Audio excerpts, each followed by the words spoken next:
Hey everybody, welcome back to Backlog Banter. I'm your boy Abram, joined as usual by Tucker Hazel, and we are here today to talk about a game that's not particularly new, but a Nope. game that I have been fucking dying to finish and talk about, and I finally have. Yep. Tucker hasn't, and we're gonna we're Nope. gonna get into all of the beans and the potatoes and the meat and things of that in our discussion, our, Yes. our review discussion, but really just kind of in-depth thoughts on the classic Retro Studios title, Metroid Prime. Very true. Now, before we really get into the things here, right? We were chatting about this game quite a bit with some of our friends on our Discord server. We love talking about games over there and just kind of messing around. So if you want to chat with us more, be sure to join the Discord. Link is always in the description. I will Always. never answer your comments, but I will always talk to you in Discord. Tucker, we Yes. did the YouTube thing. We did the intro. We got the We fucking did it. plug out of the way. God, finally. It's Metroid Metroid Man. time. Yeah, I see It's him. Metroid time. This is my third time playing Metroid Prime, but this is Okay. my first time finishing it. Yes. And I talked about this a little bit on my backlogged review because something kind of clicked in my mind when I was playing this time. I haven't read that yet because I wanted to wait and hear your active Sure. thoughts. I'll go back and read it, get a little more complete Yeah, sure. view of that, but whatever. Essentially, Tucker, my thesis on this game is that I really enjoy it, Mm-hmm. but I think it's pretty flawed, both from a more design perspective, but also from a more subjective perspective, what I'm looking for out of a Metroid title. Sure. And I was able to better understand why it took me so long to finally beat this game because last year I finished Metroid Fusion, which is now my favorite Metroid game. Yeah. And what I love about Metroid Fusion is that it frames exploration and gameplay around an actual narrative. Mm-hmm. And I think what's so compelling about Metroid is the world of Metroid. It's the creatures, it's Samus, it's the atmosphere, it's the aesthetic, it's all of that.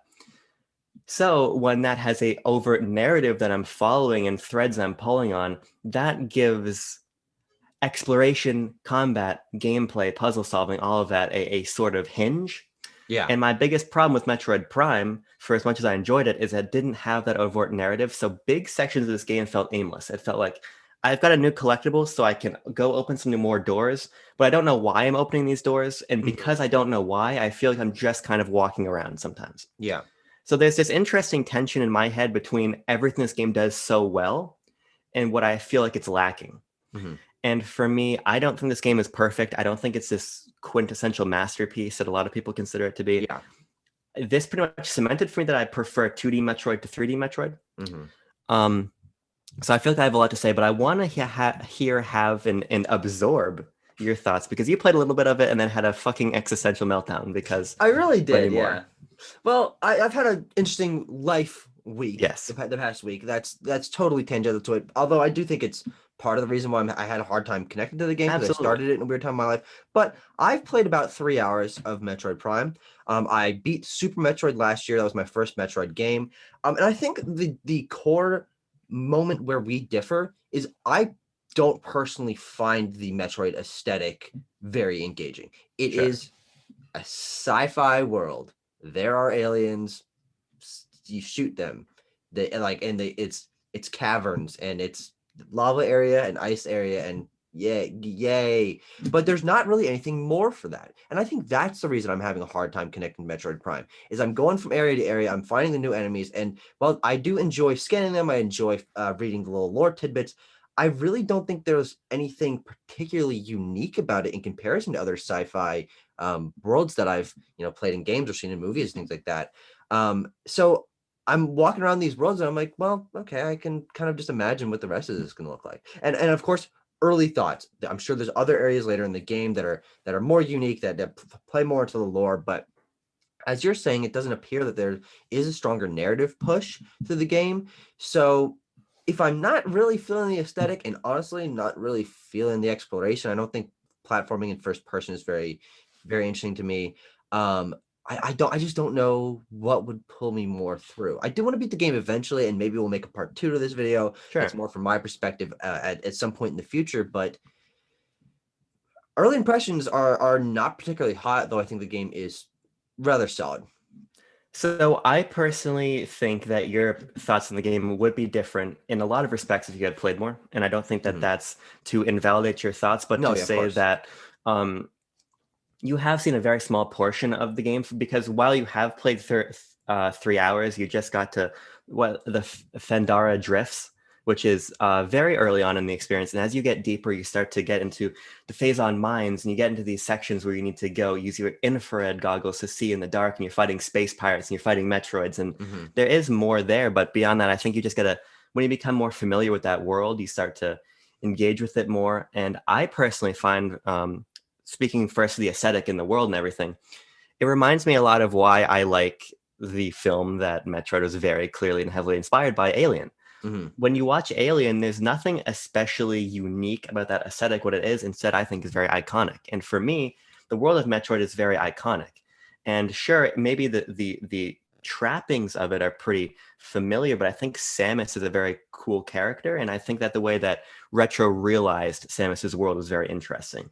What I think is successful is the little touches. It's having her face visor fog up, and it's having these really well realized environmental effects, and the ways that there's a lot of verticality to the world and a lot to really dig into, like you said, with the lore and the scanning and everything. And then you pair, I think, an excellent soundtrack on top of that. And I think that there's a world in Talon 4 to really get lost in, and I did.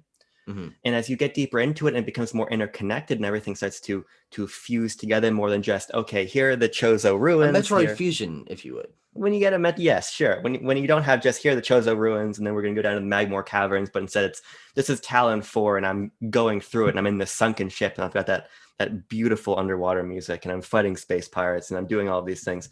There is a lot, I think, to really sink your teeth into, especially when you contextualize the fact that this game came out in 2002. Yeah.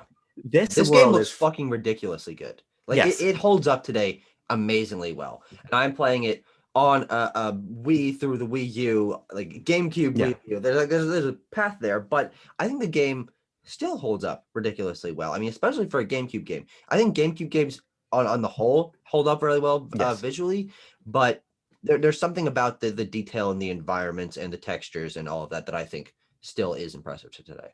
And I think the reason that is because in the absence of that overt narrative, Retro instead crafted this really, I think, cerebral and dense sci-fi world that you want to explore based on your own interest in exploration, which I think is just a different vibe that I don't necessarily connect with as much as having a narrative to pull me through. Mm-hmm. But if you want to get lost in this world where rain is falling and you have your visor fogging up and there's all of these little things that you can scan and learn more about, that I think that's supposed to be the main pull. And I felt that sometimes reading the Chozo lore, you can scan off the walls and getting the items and realizing, okay, now I can go over here and I can fight these enemies a lot quicker. And I can, a lot of it is classic Metroidvania stuff, but I think it speaks to the fact that Retro, I think, executed it very, very well. I don't like first-person platforming. Mm-hmm. Earlier this year, I played Mirror's Edge, and I thought it was not fun playing in first person. Yeah. And I think it's important to contextualize that I was playing the trilogy release, so I had a Wii Remote nunchuck controls. I would have dove headfirst out my fucking bathroom window on the second floor of my house if I had to play this with a GameCube controller. And I think, again, you would have a different experience if you played it that way. I am playing it with through the GameCube Wii, whatever. I'm using a Wii U Pro controller. Yes. Not to start to show your hand as to how you're actually playing this game, but playing with the Wii Remote and nunchuck, you have full control everywhere you want to look.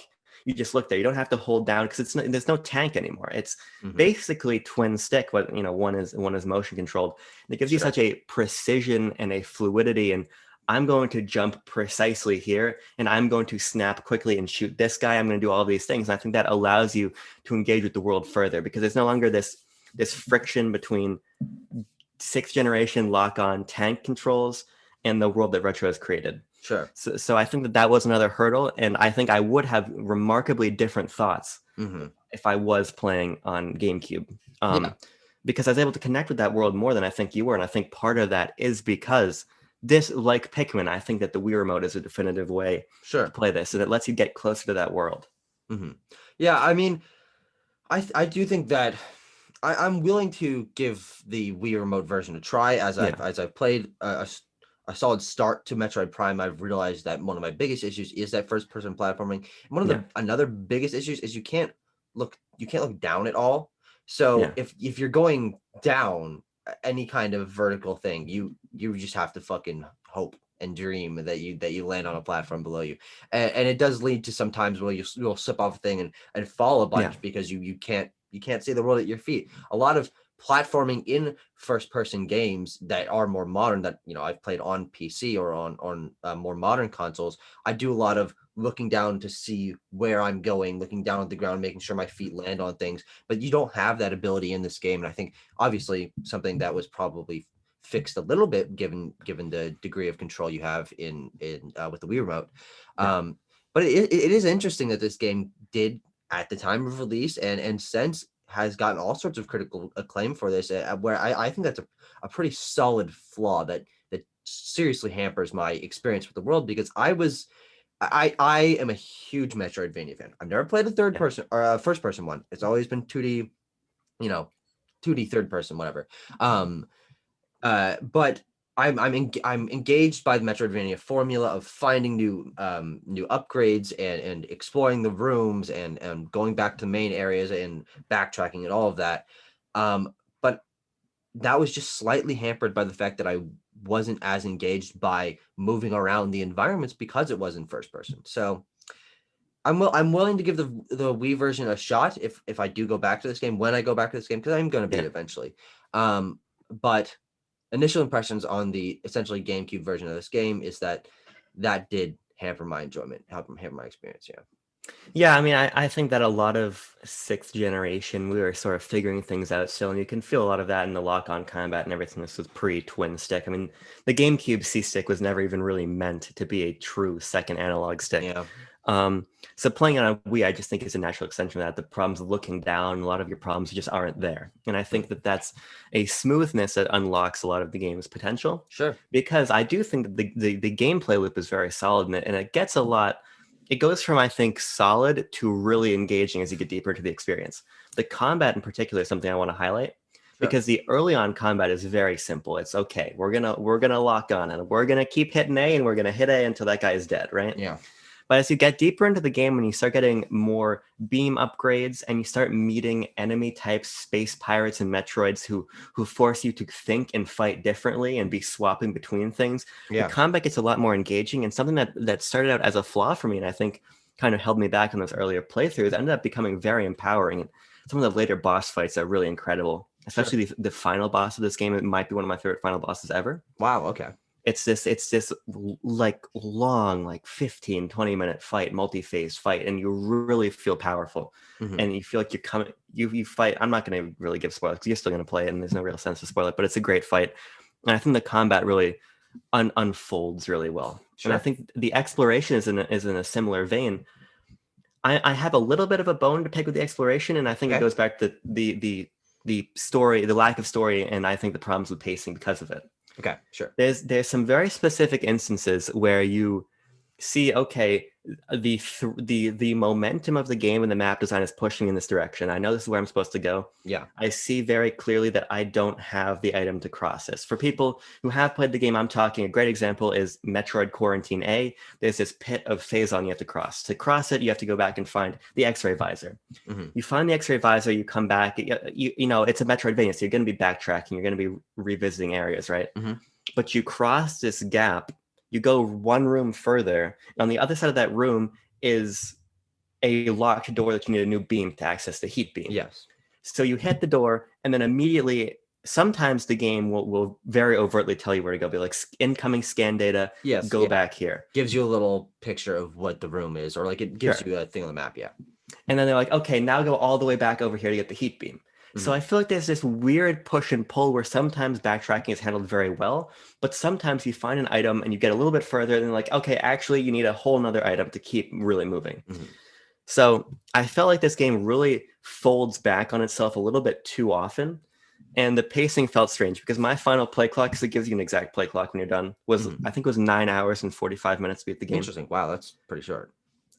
Also for context, where you were at 3 hours, I was there in like 45 minutes, which some of it is because I had played the opening section before, 100%. But some of it I think is because the game is pretty intuitively designed. For the most part, I didn't have to look stuff up, and I'm fucking terrible at Metroidvania games. I'm notoriously on record fucking awful at these games. But I think it's pretty organically designed for the most. We'll get to where it isn't. But for the most part, I think exploration is good, but they just don't nail the pacing. And pacing is so important to a game like this, I think. 100%. There's a flow to Metroidvania games, and honestly, that's why I love them. I mean, the worlds of both the Ori games and Hollow Knight and SteamWorld Dig and these games that I love so much, Yeah. the loop of just going through the game is so engaging to get an item and at the end of an area and remember, oh, there was a door. Yeah. Okay, like I can remember I can go back there. It unlocks new areas in every other area of the game. And if that flow is not handled properly, it can certainly hamper the experience. And obviously didn't play enough of the game to really feel the backtracking. I don't think I've really backtracked almost at all. Yeah. Maybe minorly, but yeah, I can't really comment on that, but I can see why that would be an issue for the exploration. Yeah, and I would say that probably 85% of the time it felt like a good balance. Sure. And they do a great job. Something that I really loved was basically hiding entirely different puzzle and platforming challenges inside of a room that you notice are there, but you don't have the items to get to. And when you do, your perspective of this location changes entirely. Sure. It's a really incredibly dense game, which is to its benefit. There's a point where you return to a room in Magmore Caverns with the grapple beam in the spider ball, and this, I think it's called geothermal pillars or something. The room goes from this pretty simple platforming room to this incredibly vertical and interesting platforming puzzle section. Magmar Caverns, I think, is the last area that I went through. I was Sure. going through the areas with there's like guys you have to look up and shoot at, and there's like Yeah. areas where you can go underneath the grates and stuff like that. I think but would be interesting to see that from another perspective for sure. Yeah. Yeah, and I think that's definitely one of the strengths of the game is the way that it unfolds, and I think that's due in large part to the really great upgrades. Mhm. Some of them are pretty archetypical Metroid. I mean, a lot of them are. A lot of this game borrows very heavily from Super Metroid. In a lot of ways, it is kind of Super Metroid in 3D. It has a lot of Mhm. it doesn't really ape a lot of the bosses or things, but a lot of Super Metroid's DNA is obviously in Metroid Prime. But Yeah. that includes a bunch of the upgrades. What you get, especially towards the end of the game, you get some really fun beam power ups, and what I think is really interesting are the visor power ups because this game, more than a lot of first person platforming adventure games that I've played, really leans into the fact that now we're in first person. So what I Sure. mean is you'll go into these places where you have to change your visor to see different things. Like sometimes you're in this lab pretty much, like the space pirate lab, and the power gets cut. And you have to go to this infrared visor. So everything is in Mhm. like predator vision. So Sure. you're playing and you're running around shooting and fighting space pirates like that. And it really plays with perspective very well. Same with like how I talked about how sometimes you'll shoot an enemy close up with a charge shot in there, and the light from that will reflect Samus's face back onto her visor. Interesting. Okay. Stuff like that is just it's so good, and it makes me curious how retro studios can both be so talented and so incompetent when half of their projects is canceled all the fucking time. Mhm. But I think there's a lot that makes this game really really special. It's just a matter of some things about it just not being quite right, and some of it I think is first game syndrome. Sure. Like the map is a big one. Mhm. I've spent a lot of time thinking about this map. I don't know how much you were struggling with it in your first couple hours. How? It's kind of just the controls of moving around it that I think are Yeah, kind of frustrating. Yeah. that's I the mean, it's problem a with it's it. a totally good map. It's 3D. You can see where little areas are. You can notice, okay, like the doors are clearly marked. There's a little guide on the side, but there's like a weird twin stick unintuitive way to like turn, and like it usually flips down to like this top down view, and I didn't mean it to. I'm like, shit, okay, I have to Yeah. reorient. Yeah, I was having some issues with that for sure. I think that a lot of some of my problems with pacing, some of the gameplay stuff, some of that backtracking stuff in the map speaks to the fact that Retro really was building their own formula here. Sure. Because in a lot of ways, this is translating the Metroidvania genre to 3D the way that Mario 64 or Ocarina of Time took their 100%. franchises Yeah. and genres over. And those are experiences that are much easier, I think, to bring to 3D than a Metroidvania, Hmm. which are these really densely drawn and intricately woven Yeah. maps. So the way that they were able to innovate here is really smart, but it does lead to growing pains. Like that map, 100%. Yeah. I was trying to think of ways that I would have done the map differently, and I Hmm. think there are ways that you can make that better, but it is pretty cumbersome, especially when you're trying to reach a specific location. You're like, okay, but I need to get, but which elevator is it? But okay, so now I need to look on the map, and I got to go to the world map and back into here. Now I don't lost my cursor, and I'm trying to scan from room to Yeah. room, and then it's hard to tell. Okay, what am I actually on the right layer here? There are just things that needed to be worked out, which is why I'm curious to play Prime 2, Prime 3. Sure. Yeah. especially Prime 3, because from what I understand and having played a little, I rented Prime 3 from GameFly back in the day when I was a little kid. Mm-hmm. And what I remember and what I've understood from people talking about these games is that one has a much stronger central narrative. So I'm really excited to play Sure. Prime 3. Yeah. But Don't I'm know excited. anything about the either of the Yeah. sequels. Honestly, people don't talk about them that much. People are very divided on Prime 2. Prime Okay. 2 Echoes is considered the black sheep. It's been still reviewed very well, but the modern lens has not been as kind to Prime 2. Sure. But I think there's just a lot to like about Metroid Prime, and there's a lot to chafe at. I don't see the perspective that this game is perfect. Yeah. I see a game that's incredibly ambitious and trailblazing and really paved the path for things that came after it. And Mm-hmm. your Arkhams to an extent. Jedi Fallen Order, which I really love, basically has a lot of Metroid Prime kind of Yeah. shoved into it. This game is incredibly influential, and the fact that Retro was able to, I think, on the whole, very well translate the Metroidvania genre from 2D to 3D is special, and the game's still special today. And like I said, when you can get into the world of Talon 4 and you're feeling the environments on you and you're understanding combat better and you're getting these upgrades, I really didn't want to stop playing. I mean, I played the game over the course of a couple days, Mm-hmm. which was just really special to be able to. Okay, I'm in it. I'm in the loop. I know where I want to go. I'm like, Yeah. okay, I'm downloading to my brain. I'm here in Fenandra Drifts, and I see this E-tank, and it's behind this wall of ice. When I get the heat beam, I can come back and do that, and being able to come back and capitalize on these things and solve the puzzles and feel empowered. It's really special. Yep. Then you get to Oh. the very end of the game. Okay. Is this where your major issues come in? I have got it's Uh-oh. basically you get to the end of the game and you have to collect 12 artifacts to basically you beat the Omega Pirate. You get your last suit, which is pretty cool. It's actually a Smash alt, which I never realized. I was like, this is always kind of a cool alt costume in Smash Brothers, but then I got to see, I'm like, oh my god, it's from Metroid Prime. Dumb Nintendo fan moment. But then they're like, okay, It's almost like they thought about that. it's almost like they thought about that, and I just should have played Metroid Prime fucking 15 years ago.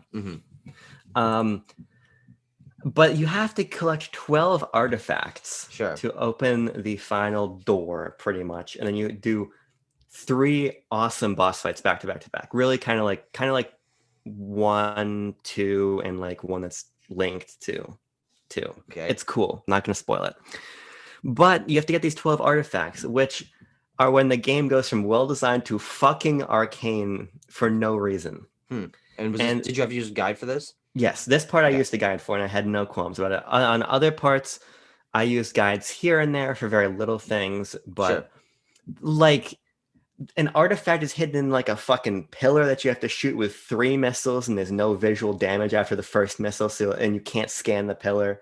So like, how would I know that that's in there? There's a fucking in control.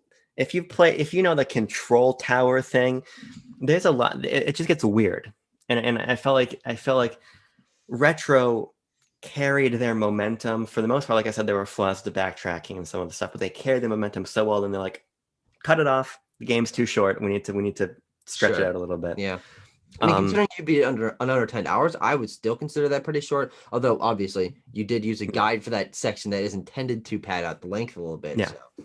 I mean, what's interesting about it is when I got into it, I ended up enjoying it somewhat because you have all of the upgrades you need to beat the game at that point. Of course. Well, yeah, I would hope. But the reason I bring that up in particular is because it allows you to, as you're literally traversing the entire game again, looking for these artifacts, you're able to then, okay, I know that I have these upgrades now. There are these rooms I didn't get to before, and I forgot to come back to all of a sudden. Yeah. So as I'm collecting the artifacts, I'm also finding a shit ton of missile tanks, and I'm finding a shit ton of E-tanks. So I'm getting a lot stronger and getting ready for those final fights. But that kind of really overt padding really annoys me in games. Sure. So that was frustrating. I think that was one point where the design didn't feel sort of archaic and at the time fresh, but kind of getting stale over time. That just felt like, okay, this wouldn't have even been fun back then. This wouldn't have been novel. This would have been, okay, let's get another hour out of the player, you know? Yeah, sure. But I mean, honestly, as I've been going back to more and more of the games that, started genres, Yeah. started trends, we recently reviewed Resident Evil 4, Card in the Corner, Yes. one of the other games that from that generation that people just consider best of all time. And while I certainly enjoyed it, I think that going back to some of these games from some perspective of someone who is coming in it with a more complete gaming history, because games Sure. have progressed. Looking at it from someone who knows how genres have progressed, and how older games have their quirks and their qualms, and I think that some of these games do have a lot more to criticize than people want to admit, because they have Yeah. the nostalgia for them. And you know what? In 20 years, we're gonna have nostalgia for the games that we grew up with, and we're gonna be the ones saying that was a masterpiece. And kids are gonna be like, no, it actually isn't. There's a cycle to this, but I think it's important to bring up still. Us playing Super Mario World, not quite thinking it's perfect. Us playing Link to the Past and not quite thinking it's perfect. I think it's fine to recognize that these Yeah. games are very good, hold up surprisingly well, obviously were very influential, but that they have flaws, and that's not a terrible thing to admit. Yeah, and I feel what you're saying, and I feel like this is a generation that I have personal nostalgia for because I grew up with the sixth generation, and it is interesting to go back and play some games from when I was younger, a bunch of like weird Star Wars stuff, and be like, this is like I like this because I was 5 and I liked walking around the house with my Millennium Falcon, but now it's like I don't know why I enjoy this still, but I think games But like you're 5 this, and you like walking around the house with your Millennium Falcon. right? And now I'm Yeah. 20 and I still have my Millennium Falcon literally No, over no, there, but I don't no, walk around the house you're with it. still 5, is what I'm saying. Oh, I Get mean, it? you're not wrong. Yeah. I'm working on becoming 6 this year. It's one of my major goals. But I feel like games like this do hold up still. Hmm. And it's a testament to, I think, the quality of the design that it's still fun today. And the flaws detract from the experience, but they don't destroy it. I Hmm. really Yeah. think this is a game that is essential to play. Hmm. I really think that this is a special experience. It's just not a perfect one. It's flawed, and most games are. But for me, this goes up there with the Resident Evil 4s and the Sunshines and all Hmm. these games that we have Yeah. played recently from the sixth generation that I totally love. And I think all those games have issues. And this one I think has more issues than most, but its highs I think are higher than a lot of other Sure. games I have played. I mean, just period. I think what Retro is able to evoke here is really special. And there's this one, I tweeted about this because I usually don't tweet about my game progress. I'm like, hey, I'm starting this game and I'll talk about when I'm done. But the game makes you save at save rooms. Hmm. Yes. And when you enter a new area, you don't have the map. You have to find the map room to see where everything is. Hmm. And so there's this stretch of time where you go into this space pirate ship that has sunk. Hmm. And it's really cool exploring there. And then you go into, I think from there you go into Phazon Mines. But I was doing this and I couldn't find a save room. And I was fighting bosses, and there was this period of probably an hour and a half of nothing but progression Hmm. where I couldn't find a save room. Yeah. And And you didn't want to like turn around and go save? I was too far in. And I was Mhm. gonna and I was like, and enemies do respawn, which I think is kind of frustrating in some Mhm. rooms. Sure. But I was like, I'm already in it. I've come so far, I just need to find that room. So I kept pushing ahead, and it evoked this feeling of tension, this connection to the world that I loved. And it speaks to the fact that I think that there's a rich and a layered experience to find in Metroid Prime. Now the And I question is really enjoyed it. finally about that experience that you had. Was Yeah. there not a save room at all, or just you weren't able to find it because you'd never It's a question of I was like, okay, I'm in this room and there's 3 different ways to go. Hmm. One of these probably leads to a save room. I'm gonna trust my gut. My gut was consistently wrong. Sure, sure. So And, there and were that save points, but you Oh, just absolutely. I just okay. couldn't find one. And I looked it up, and people, like, there's like threads of people online being like, so what was your Metroid Prime couldn't find a save room moment? And I think this stuff is special, There's a special feeling that this game evokes, and you can take different things out of it. And I feel like this really could be a game that I see myself replaying here and there, Yeah, sure. because I finished it in 9 hours and 50 minutes, not knowing like like 60% of the game or so. I'd say Hmm. that was new to me. I could beat this game way faster now, and I think it'd Sure. be a lot Yeah. of fun to kind of shave that time down. But I think I've gone over most of my thoughts of the game. Yeah. And honestly, I But don't have too much to yeah, say about it. I'm very glad to hear your thoughts on it. You've given me a little more of a concrete expectations for what to do when I'm sure. going through the game myself. you've kind of made me a little more excited to go back to it, which is a little bit interesting because I've got a full plate right now of things that I want to, and Metroid Prime kind of got pushed off of said plate. What's your final thoughts? There's two things I want to end with. Oh fuck! For, Okay, I thought we were done. I mean, they're very quick. The first one, and I mentioned it briefly, but this soundtrack is one of my favorite soundtracks in any video game ever. Interesting.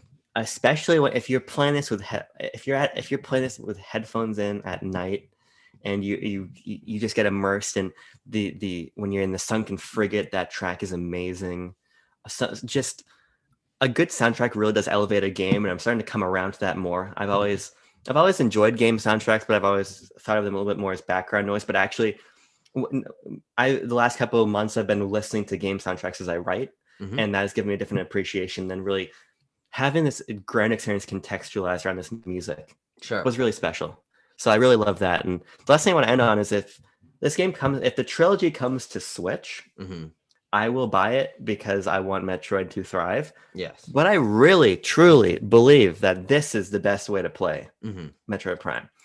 And I'd be curious to see what a traditional twin stick, here I'm playing with my fucking Pro controller, how that feels. But I just implore anybody listening to play with Wii Remote. If you're fresh to the experience, I feel like if you grew up with the GameCube controls, it's probably a little bit more familiar. Sure. Same way people talk about like this fucking game, which I think is really hard to control, but people really like those tank controls. If you're coming into Metroid Prime fresh, play with the Wii Remote. I think it makes it just a much better experience. But on the whole, Metroid Prime's a good game. Nice job, Retro Studios. Good job. Austin represent. But I think I'm about done.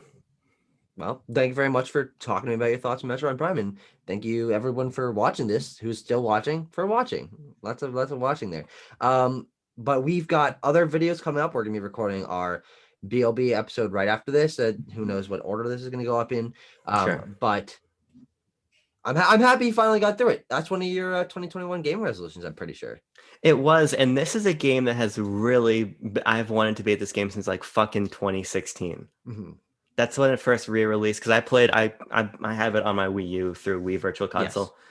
And I first played it when I was 15. That was not the kind of game I was into. I got lost immediately and was like, I'm going to go back and play more Splatoon. Yep. And so I did. But I've been wanting to play it so badly, especially when I got more into 2D Metroid, played and loved Super, Zero Mission, Fusion. I still have to play Samus Returns, but I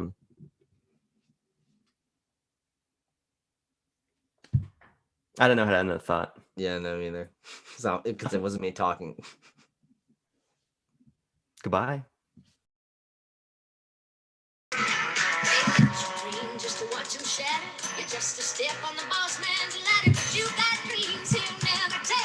Oh, how's it going? Hey, didn't see you there. Oh, hi. What the fuck what were you just listening to? 9 to 5 by Dolly Parton. I mean, it's a totally fine song. Yeah. I think the last time I heard it was with my grandparents. Well, I'm your fucking grandma. Hello, son. I mean, grand version of said thing.